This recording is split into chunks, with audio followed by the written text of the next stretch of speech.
I've heard this phrase come up a couple of times this week, and I notice when things theme. And at some point, I want to talk a little bit more about what I mean by when things theme, because I had a mind blowing experience over the um, past 2 weeks with this literal butterfly effect. Like it was about a butterfly story. So, oh, I'm feeling the tingling on my nose as I say that. I'm going to follow up and share something around that soon. But for now, I just want to talk about this phrase that has come up repeatedly this week, which is about keeping the peace. It was almost back to back that phrase came up in different sessions this week. And just really gave me an opportunity to think about how absurd that notion is, like how directly, in my opinion, gaslighting that is, right? So when somebody is saying, "Oh, my so and so called me and is like, why aren't you doing this and this for this person?" Really just these, pouring it on thick, guilt tripping type of things that is really foundations of obligation within these dysfunctional family systems that have a lot of fractures and trauma, and they're yeah, so and that phrase being used of, how this person is, or how this is, just go along to get along and keep the peace.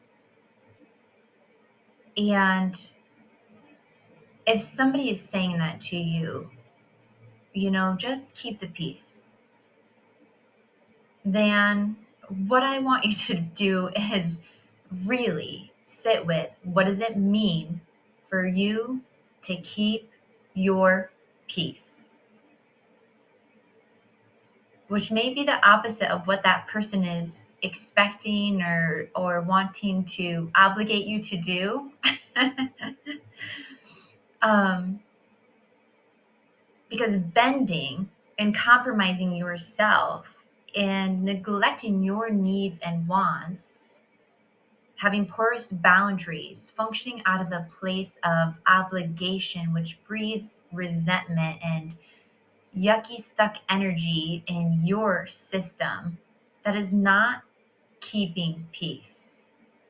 That is maintaining obedience. That is functioning in loops of obligation. And if you are doing things that are dishonoring to yourself,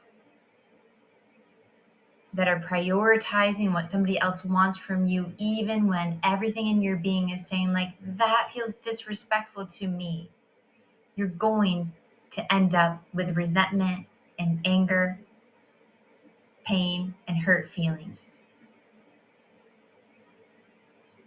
So when somebody says that, when you hear that phrase of, I'm just keeping the peace, I'm just going along with it, make sure what you're actually doing is genuinely keeping your peace. If it's not, let's change the language on that to say, I'm towing the line, I'm fulfilling obligations, I'm acting in obedience. Let's call truth to the table on it and label it for what it is and what we're actually being asked to do there. I'm being asked to relinquish my needs and wants, to prioritize others over that, and to do the opposite of protect my peace. And that reframe may make it easier for you to hold yourself, honor yourself, move in alignment and authenticity, which is your responsibility. That is your responsibility. And it teaches other people how to treat us. It creates space and room to be loved the way that you deserve.